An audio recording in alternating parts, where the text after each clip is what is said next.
Now, the holidays are a time of togetherness, but sometimes the family gatherings and gift budgets and deciding whose family traditions to honor can overwhelm you, and it can end up stealing some of the joy that's supposed to be with that togetherness. Matthew P. Hoffman is here, a Greenville relationship coach and national speaker, talking some survival skills. Welcome. Glad you're here. Thanks. Glad to be back with you. Yeah, it's a fun topic. You know, throughout the holidays, what makes the season so stressful? It kind of wears on some people after a while. It does. There's a lot of family traditions and a lot of expectations that are set pretty high. And if you don't have a game plan, if you're not ready to come into it and know what's going on, you can really get caught off guard. All right, so your plan, you're kind of telling everybody, now's the time to create this game plan you talk about. What is it that we need to work out? So I think the key thing is communication. And when you don't communicate and set the expectations up front, but talking to your partner and asking them, right? We're not mind readers. You got to ask and say, how is it? What do you want to do? How do you want these holidays to go? And how can I best support you in making it happen the way we both would like to see? Yeah, and you know,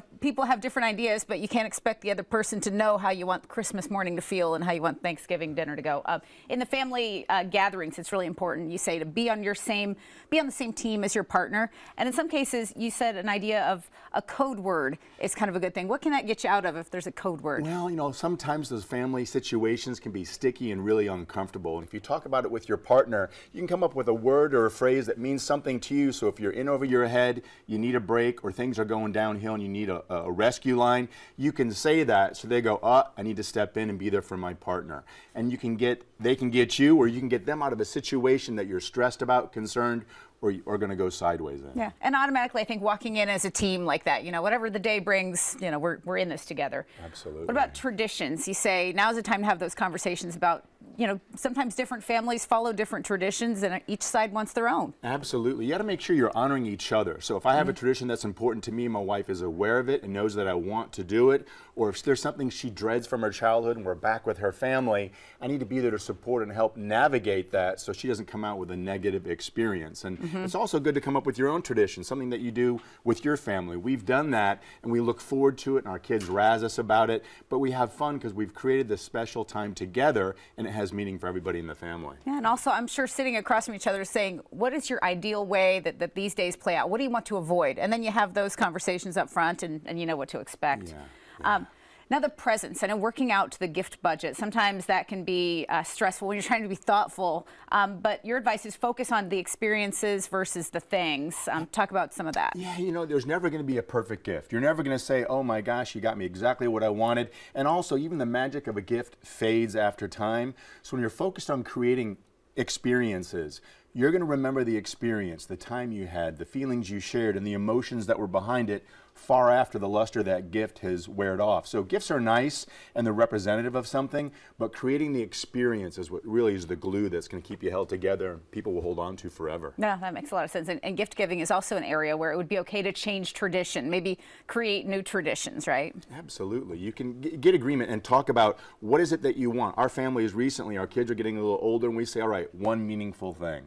And it's something that they would like to have, and then we don't have to stress about the 9 or 10 things or more under the tree and what you have to do. So it has to work for not just the kids that want it, but for the parents who are saying, can we do this and how are we going to make it come true? And everybody just gets a little calmer when you say one meaningful thing. Just find one, you know, draw one name or do one thing. That releases a lot of stress and pressure and anxiety that people get about doing the wrong thing. And then finally, communication. Obviously, that's how you started this conversation, central about this. We have to remember that our partner is not a mind reader, like you said, so bring up some of those things ahead of time. Anything else you want people to keep in mind going into this season, helpful tips to thrive? You know, I think having the conversations is key. Communication is the glue.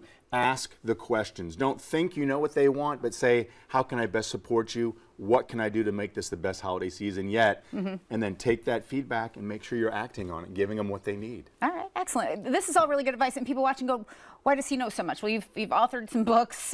You have them on set here. You've got a network of social channels. And I know you assembled a network of professional certified therapists that conduct webinars and trainings as well.